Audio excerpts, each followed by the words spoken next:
My name is Clara. I'm a 32-year-old part-time working mom. I married into a family that owns a renowned business corporation. Despite the surprising ease with how both families accepted our union, others were quick to label us a mismatch. But now, 5 years into our marriage, everyone watches over us with warmth. I feel truly cherished and it makes me grateful every day. This not only applies to my relationship with my husband, but with my in-laws as well. Especially my mother-in-law. She treats me just like her own daughter. Clara, darling, are you feeling all right these days? You look like you've lost some weight. I'm worried about you. Here, take this. Why don't you go out with that co-worker friend who visited the other day? What my mother-in-law handed me was a coupon for a popular steakhouse. I can't use these lunch vouchers because I usually eat at our company's cafeteria. It'd be a waste to let it go unused, so you enjoy. Even though I could go out with my father-in-law on my day off, my mother-in-law told me not to worry, so I wouldn't feel pressured. Nevertheless, the amount inscribed in the discount voucher was incredibly luxurious, something I usually wouldn't even think about. Moreover, I was gently informed that there was a dress code suggesting I dress up a bit. I initially hesitated but agreed to enjoy the generosity of my mother-in-law when she made a certain request. Wow! My friend and I, upon entering the restaurant, instinctively gasped in awe. The lawn counter made of a genuine marble and the highly polished iron plates were simply spectacular. This is amazing. Overwhelmed by the ambience of the restaurant, a man who appeared to be the chef warmly showed us to our seats across the counter. I've been told by your mother-in-law that I can freely exercise my culinary skills to your heart's content. May I? Encouraged by the chef's experienced demeanor, my friend and I silently nodded in agreement, feeling a bit relieved. After all, we had no idea what or how to order in such a high-end restaurant. Just as the madam said, I'm delighted to see you enjoy your meal so heartily. Please come again. One by one, the delicacies melted in our mouths, and my friend and I, satiated to the brim, breathed contented sighs. The chef watched us leave with a friendly smile. However, that was delicious, wasn't it? The waiter guided us to the exit, scornfully remarked, You don't even know what you're eating. What? Shocked, we thought we misheard, but then we heard the waiter mutter, Lunch with the discount voucher. He must have gotten it for cheap at some ticket shop or something. The waiter sneered at us, making us feel uneasy. Seriously, you ate a lot. It's disgusting. Seriously, spare me. Are you even a woman? Gross. His voice was low enough to be heard only by us, but it was unmistakably filled with malice. My friend turned red with embarrassment, bowing her head down. Whether or how we got the discount voucher or how much we ate is none of your business. I don't want to hear anything from you. Let's go. Frustrated and upset, my voice shook, but I made sure to say what needed to be said and then urged my friend to leave the restaurant. As it turns out, my friend and I hold national qualifications as certified garden management engineers, recognized by the Ministry of Land, Infrastructure, Transport, and Tourism. We work in gardening, maintaining parks and roads, and working with greening initiatives. This might sound like a cute job, but it's quite physically demanding when you're out in the field. Our body is our capital. Unlike my slim husband, I can easily carry items weighing more than 20 kilos. Okay, I lied. Well, to confess, my husband can't bridal carry me, but I can lift him. Although we're not fat, we have firm muscles for women. We love our work, but we do have moments when we wish we could be bridal carried. It's a bit of a dilemma, we often joke. Because of our physical demands, we can eat more than twice the amount of food an average woman can. Of course, I love meat. I think the chef made our hearts flutter by saying, The madam told me you could enjoy the meal to your heart's content, and I'm glad you enjoyed your meal so much because my mother-in-law had told him about us. Still, the deliciousness of the food got the better of us, and we ate more than usual. However, being called disgusting was too much. My heart, which had been so excited just moments ago, suddenly felt deflated. I'm sorry, it's because I invited you. My friend, whose cheeks were still flushed with embarrassment, reassured me that it wasn't my fault, but I couldn't shake off my feelings. Moreover, I felt pathetic when I opened my bag to give a tissue to my friend who had teary eyes, and I discovered I seem to have left my handkerchief in the restaurant. It was a beloved handkerchief that my mother-in-law had given me as a gift. As I usually dressed in jeans and sneakers for work, I was nervous wearing an unfamiliar dress and pumps and had been holding the handkerchief all the time to hide my sweaty palms. I think I dropped it when I confronted the waiter. I'll go back and get it. The thought of encountering that waiter again was distasteful, but I didn't want to leave my precious handkerchief behind. However, the restaurant had closed for lunch by the time we returned, so my friend, who had come along with me, and I researched for the back door. Ah, there! We spotted the chef and the rude waiter near the back door. Even so, to have a customer get angry like that. Wasn't there some sort of rudeness? I said it many times. This is customer service. Depending on your attitude, even the owner's reputation, who is your father, could be affected. You need to be aware of that. Yeah. In response to the admonishing chef, the waiter maintained a sullen face, nonchalantly brushing off his advice. It seems that the waiter from before was the son of the owner of this restaurant. Excuse me for interrupting, but was there a handkerchief left behind today? Feeling guilty about eavesdropping even unintentionally, I quietly addressed them. The chef, as before, responded to me with a smile. Please apologize properly, he told the waiter. The chef, who had brought the handkerchief from inside, handed it to the waiter and encouraged him to apologize. However, while the chef was inside, the waiter, who had been grumbling things like, "Don't look at me, you scum," not only disobeyed the chef's instruction, but also crumpled up the handed handkerchief and threw it forcefully at my feet. Then, with loud footsteps, he walked back into the restaurant, leaving the flustered chef to apologize profusely to us, to the point where we felt embarrassed. A while later, I had another encounter with this waiter. You're really bottom tier, aren't you? Did you know that? It's obvious in this world that being skinny is ideal. Poor people like you have no demand except for outdoor jobs, and your bones get big, don't they? I bite my tongue hard to suppress my retort towards the waiter's scornful smile. In reality, the favor I was asked for my mother-in-law in exchange for the discount coupon was a proposal for indoor decorations that would suit the restaurant's atmosphere.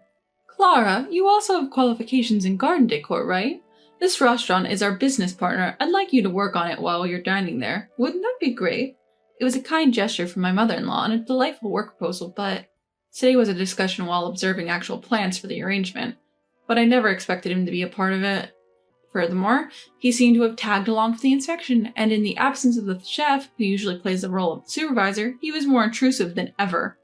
I've prepared materials over there, please take a look. He was pressuring me with a low voice, checking around to make sure no one was watching. Oh, not saying anything today? Well, you would be in trouble if you can't get a job from us, right? Please, over there. What? I'm saying this loud enough for you to hear because you're ignoring me. Despite his malicious words and delight in being unpleasant, I remained silent. As much as I hated to admit it, I didn't want to ruin a job opportunity introduced by my kind-hearted mother-in-law because of him. He left the scene with a laugh, shrugging his shoulders at my reaction. Hey Clara, I'm sorry for asking this only a month later, but is it okay to have the next birthday party at the steakhouse we went to last time? My mother-in-law asked me this with a slightly troubled look when my father-in-law's birthday was nearing. It was a family tradition that my mother-in-law wanted everyone to attend my father-in-law's birthday party once a year. All three brothers, their families, and I regularly meet as we all get along well, and everyone looks forward to celebrating not just my father-in-law's birthday, but also my mother-in-law's birthday every year. I told him to tell me his favorite restaurant, and he just went ahead and booked it himself. Such a troublesome man. If I had known about this, I would have given you a coupon for a different restaurant, my mother-in-law sighed. Normally, I would readily agree, but this time I couldn't muster a smile because of the waiter. I was feeling apologetic. My mother-in-law suddenly became serious. Something happened, didn't it? Even when I tried to avoid her gaze, she quickly held my cheeks and brought my face close to hers. I confessed everything, and after thinking for a while, my mother-in-law's eyes sparkled. And so, on the day of my father-in-law's birthday, I visited the restaurant again, dressed in the same outfit as last time. Welcome, we're pleased to have you here. Lost amidst my gathered in-laws, I entered the restaurant, keeping my gaze lowered. The chef, as formal as ever, greeted me with a nod and a warm welcome, which slightly eased the tension I felt. However, unlike the counter we sat at last time, this time we were in a spacious private room. As each of us settled at the banquet table, I noticed the figure of the waiter bringing drinks. As he walked past me, his dismissive attitude and his habitual clicking tongue were just as they had been. In fact, the moment the chef left the room, it seemed as if he had discarded all his responsibilities as a waiter. With a dismissive throw of his words, he literally abandoned his service. Do you want a drink? Pour it yourselves. He showed no embarrassment in pointing to the drinks with such a flippant tone. Frankly, this is not a place for people like you understand? This is a social spot for the wealthy. The presence of poor people like you lowers its prestige. He said this as if it were self-evident and then heaved a dramatic sigh. And that is your best outfit? You look so poor. Haven't I told you before? A bottom-rung, poor, unintelligent glutton who can't even appreciate good food, especially a woman, should never show her face here again. Can't you even remember such a simple thing? Really, spare me. Just go home. With a shooing motion, he waved us off as if chasing away an animal. Furthermore, when we remained silent and unmoving, he seemed to grow irritated and let out another disgusted tisk. At that moment, my mother-in-law, who had been silent until now, asked in a calm voice, "Is that all you have to say?" "What? What is it, old woman? Where did you buy those clothes? Aren't you embarrassed to go out in that?" In response to the waiter's retort, my mother-in-law's demeanor changed dramatically. I felt a sudden chill, but he didn't seem to notice. You don't want to upset Mom. She's far more terrifying than Dad. My husband once told me this, and I felt I was getting a glimpse of the truth behind his words. Whether he sensed her intensity or not, the waiter looked a bit puzzled. So you're the son of the owner of this place, right? Well, then it's perfect that your father is here. Huh? With that cue, the chef who had disappeared from sight comes carrying a large tablet. As per your instructions, I've connected you to the owner. He's seen everything. What? My dad? The waiter's outlandish cry made me internally retort, even in such a time, not father, but dad, huh? You're out of character. However, the waiter himself was far from calm. What? Ugh! He stammered, completely ignoring my mother-in-law. Owner, as you can see, I appreciate our past dealings, but it won't continue as before. I'm going to sell all the shares I hold in this place, worth about $10 million. Despite addressing the owner, she turned her eyes sharply towards the waiter, delivering her words with the clarity of a biting frost. It's a good lesson for you to see what can happen because of your attitude, isn't it? The waiter, finally grasping the critical situation, stammered again like a frog frozen under a snake's gaze. You are... He finally remembered about respect. My mother-in-law cut him short. Oh, I'm just a poor person who doesn't need to give you her name. The waiter dropped to his knees as if his legs gave out. It was then that the owner's voice resonated from the tablet. Madam, I really don't know how to apologize for this. I feel terrible having to do this over a screen. My son has done something truly outrageous. I'm sincerely, deeply sorry. I don't care about me. Cutting off the owner's desperate pleas, my mother-in-law showed a clear sign of anger for the first time. Clara is my pride and joy. When my son told me he wanted to marry her, I went to see her work from afar. Her work was meticulous, polite, and diligent. She's an honest woman who doesn't change her attitude depending on who she's dealing with. She doesn't deserve to be looked down upon by someone like you. No matter what clothes she wears, she's always bright, a bit clumsy, and has an irresistibly cute smile. Claire's just that way. No matter what you think, I want to fill her belly with delicious food, and watching her enjoy her meals is my happiness. Well, I won't forgive you for hurting my dear daughter again and again. My mother-in-law's determined statement overlapped with the image of my own mother in my mind, despite the differing appearances and demeanors. My mother-in-law, who was doing her best to protect her daughter-in-law, felt just like my own mother. When I noticed my husband was gently embracing my shoulder, and I realized I was crying from the warmth of his touch and the handkerchief he handed me. Sorry, I don't want to dirty your handkerchief with my snot. Can you get me a tissue? While my husband was trying to hold back his laughter on one side, I needed many tissues for my tears. During all this, my mother-in-law continued to press the waiter firmly and unyieldingly. What's important to me is the entire family here. None of us should be belittled by you. Our outfits that you snickered at are indeed no-name brands from chain stores, but for my dear family who are willing to joyfully wear clothes that they know will be looked down upon and are not even to their own tastes, I feel proud. You don't need to judge people by their fashion at first glance. As long as you cherish what's important, everything else doesn't matter. I'm sorry. Facing my mother-in-law's wrath head-on, the waiter began to tremble and apologized. You're absolutely right, madam. He was unbelievably rude to your family even though he didn't know they were related to you. I'll disinherit my son this instant. Dad! Don't call me with that embarrassing name, you failure. I made a mistake in how I raised you. Your younger brother will take over the company. Don't ever come back. Dad! The owner's son, Desone, clung to the tablet but was let out by the concerned chef. I'm sorry for involving you in this mess.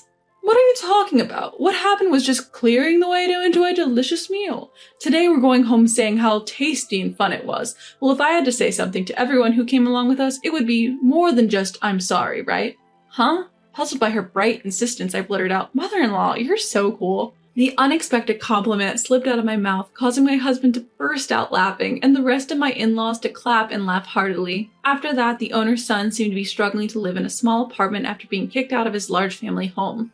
The owner also found himself scrambling to stabilize his rising stocks after learning that my determined mother-in-law had really switched her stocks to another company, and her friends followed suit, causing the previously soaring stock price to fluctuate. I hope these days as family will continue forever and ever. That way we can always laugh together. With that thought, I felt like crying from laughter again, and hurriedly started looking for a tissue.